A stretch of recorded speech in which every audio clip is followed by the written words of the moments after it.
Ladies and gentlemen, today we're going to be talking about a couple things. I brought Echo Gaming on today. How are you doing today, Echo? I'm doing great. Happy to be here, man. All right, well, welcome on the channel. So there's a bunch of comments I've been receiving lately about Undecember. People have been talking a lot about Undecember. I noticed Echo has been making some videos about Undecember, correct? I have been. I like the game. Yep, I've actually kind of liked it too. Now, I made a couple videos. One was just like a Twitch VOD cut up to sort of show a first gameplay and review, and the other one was talking about the pay to win. And I think people got the wrong impression from me where I was discussing that, yeah, there's some pay to win elements in the game, and they took that as me not liking the game, which is not how I feel about it. I actually think I like the game. So I think what we're going to do is we're going to talk a little about Diablo Immortal versus Undecember, ARPG kind of genre for the mobile games as well as just in general, and where we're at with all of this. So I kind of want to start with just, I'm going to softball you the first question, which is Undecember in general, how are you feeling about the game? Like, give me a 1 to 10, you know? Okay, 1 to 10. Well, I have only put in a few hours. All right, so let's put that out there right now. I haven't grinded anywhere as near as Diablo Immortal. So far, 1 to 10, I would probably go ahead and give it an 8. A few things that I don't love. I don't love the mobile experience as much as I like the PC experience. And for me, I usually play on mobile. I actually spoke about it in my video today. I feel like Diablo Immortal is just more mobile friendly, and on December, things are just a little small, a little bit hard to maneuver, and a lot going on. Something that I love, though, I love the classless system. I love that there's going to be no class swaps or any of that nonsense. It's really a good system that they put in place. It's confusing as hell. And long term, if this were a game that I would be diving into hardcore, I think that would be great because there's so much I could teach people about and so much I can learn and so many builds you can make. But for me getting into it, it's overwhelming. Like, there's a lot to learn. How about you? What are you thinking of it so far? And I didn't see your video on monetization, so I know that people say it's pay to win and it got poor reviews on Steam, but how bad is it, like, compared to Diablo Immortal, I guess? We can talk about that too. So the pay to win, primarily in my video, I talked about storage because something that bothers me is when you have to pay for storage, and you have to do it in Diablo, you have to do it in all these other games. It just bothers me. So for me, I was mostly talking about that. People seem to miss the point that there's actually an auction house in this game. You can also buy crafting material. Crafting material is what you make to make gear. Gear is what makes you stronger. So there's definitely pay-to-win elements.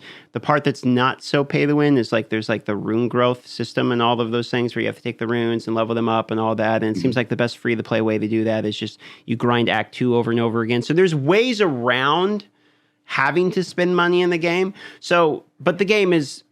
I don't understand the argument for people saying it's not pay to win. Like, you can purchase power directly in the game. I think what's happening is the same people who didn't like Diablo Immortal because they say Diablo Immortal is going to set a new standard in gaming industry for pay to win are now using Diablo Immortal as the new standard. They're like, hey, well, it's not as pay to win, it's Diablo Immortal. It's like, yeah, but didn't we just say that the whole reason we don't like Diablo Immortal is because it's setting a new standard for pay to win and we don't want that? So then why are we using this as a goalpost? Like, in my opinion, on December and Diablo Immortal are both problems if you're an ARPG fan, because they are both putting between you and a good gameplay experience a money journey.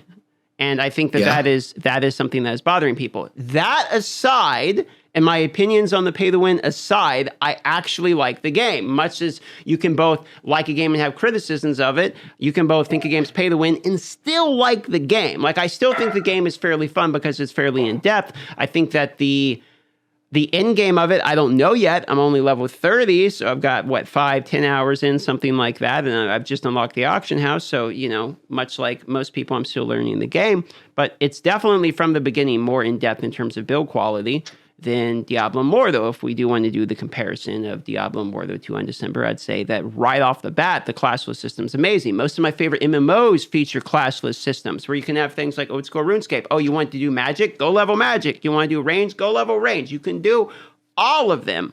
Like, there is no, this person was only born a ranger and this person was only born a mage. It's like, this person is a person and they can do all of the skills depending upon how much effort they put into learning them. So I do rather find myself appealed to that as well.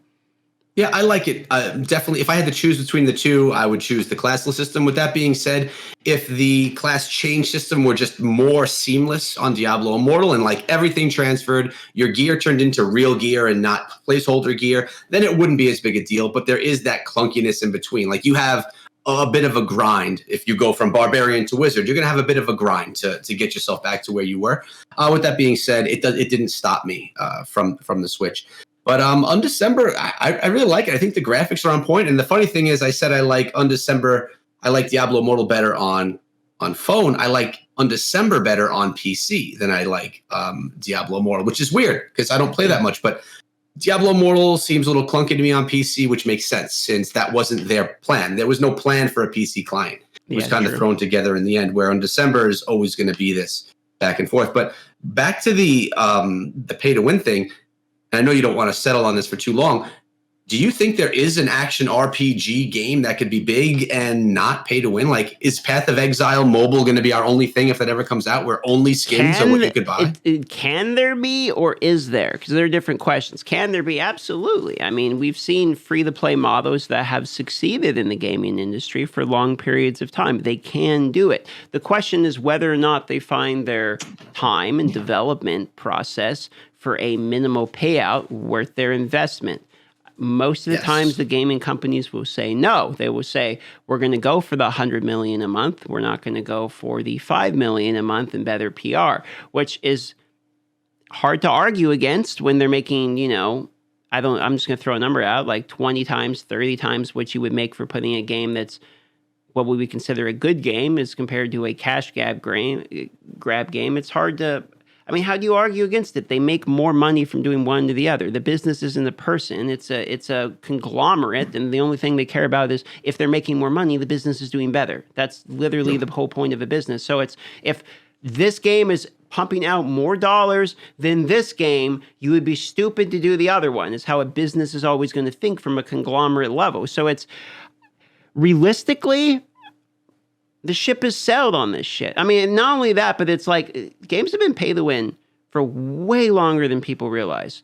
I mean, people were paying on black markets for Diablo stuff. They were paying on black markets for RuneScape gold. When I was like 10 years old, you could buy 1 million gold in RuneScape Classic for like $25, and you could go and buy a party hat and all the shit you want. Like, pay to win has been in games. It's just now the companies are acknowledging, oh, there's a side of the market that we haven't been milking, which is the pay-to-win aspect of the games that have already been in these games forever. The problem is you say that and everyone thinks you're an apologist. So they think it's, oh, you're defending pay-to-win. No, we all hate pay-to-win, okay? It's all a problem.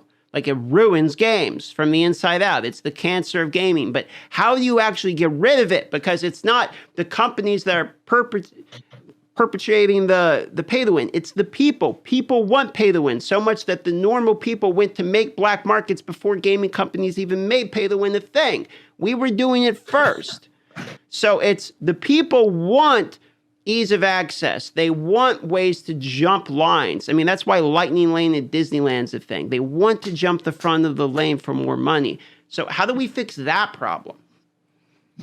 I mean, if you don't make enough money, you can't push your game out through advertising or as much. And if you can't push your game out through advertising as much, the game is going to have less players. It's going to make less revenue in the end. So, I mean, that's really what it comes down to. So let's say Path of Exile mobile or another game comes out. A team of indie developers puts out a game that's just incredible. They're extremely talented, but it's just, 10 dudes or dudes and girls or whatever sitting in a room, and they put out a game, and to them, $5 million a month is incredible. That's how you get something that is going to be, the leader. But again, then how do they get the promotion? How do they get the numbers? It's just not going to be there. It's a constant thing. But back to Undecember, I think it was done really well. And I don't know the depths. Like you mentioned paying for storage. I'm cool with spending like $100 on storage if that's where things end. And if you do the comparison, it's nothing compared to what you will need to spend in Diablo Immortal to be one of the top players. I agree. Well, here's my thing. It bothers me to spend money on storage because it's like, I feel like they created the problem on purpose. And I feel like Diablo Immortal did the same thing, where it's like they purposely gave us not much storage because they're selling the solution to not having much storage. And maybe that's their right to do this, the gaming company. And maybe Diablo Immortal did the same thing, where it's like, hey, we create the problem of combat rating so that you'll buy legendary gems to increase your combat rating. I mean, I get the argument, but it's just, I'm frustrated at being milked at every corner. It's like I would rather pay. Afford it. I would rather pay $200 or $300 flat out right off the bat to have a game. Like, I mean, I understand $60 is what we were paying when I was 10 years old. I'm okay with moving the price point for inflation. Can companies just charge us what they think the game is worth from the get-go? Let's just move the price point. If it's $200, so be it. I'll spend $200 on a game, but I want the game, goddammit. You know? I think it's funny you're talking about this because it's actually out for editing right now. My video that's supposed to post tomorrow on my main channel is directly about this. And for me, I think that the new way for gaming is the whole free to play model. Yeah. But I think we put a lot of trust in the developers to do it right and to not just completely rip people off, because the opportunity for that is there. I love like think of Destiny 2 or Warframe. I don't know if you've played those. Warframe, yeah, I got a lot of time and money into incredible. Warframe. Incredible game. And I don't know, I haven't gotten as much time in as you probably. I don't know what the end game is and what pay to win looks like in there, but man, you could play that game for free, put 50 hours into it, spend nothing, and really enjoy a game experience. And people are going to be able to do that could have never afforded the game. And it's even bigger on mobile because everyone has a mobile phone. Everyone doesn't have a PC to play it on. The problem is like free to play is the way to go in the future because one, they can make more money out of the free games, which is ironic. But then two, like you're saying, everyone gets a chance to play it and talk about it. And that social pressure is going to make the game, larger, et cetera. But the interesting thing about free-to-play games is they cost more than pretty much any other game to complete, right? I mean, yeah, I mean, if you want to do everything. And so what ends up happening is you get this tension where it's a free-to-play game, so you have a developer that has all this tension behind it because there's so much people expecting because it can be so expensive that everyone's going to judge it by what it is. Like, you know how Diablo Immortal, everyone says costs $100,000 to max a character? No one spends $100,000 to max a character, right? But everyone judges it upon it costs $100,000. So you get all this built tension because of the potential. I've even seen this potential, like people calculate how much money it costs to buy all the skins in the game, like Overwatch or League of Legends or whatever. And then they'll use that as like an argument against, like, bro, you don't need to own all the skins in the game. Like, the point is they're pumping out new skins all the time.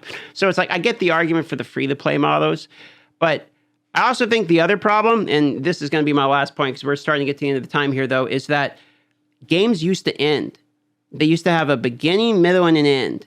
But now people are looking at games as forever games. So you get a new free-to-play model, which instead of it, okay, this is until you beat the game, it's now until whenever the game dies. So everyone's always looking at, oh, it's going to die. Like, when does it dead? Oh, it's a dead game. Like, you always see that stuff instead of like, oh, I beat the game. The game's over. Like in Diablo Immortal, if there was an ending, no one would be mad that right now there's nothing to do in the end game because we would have beat the game.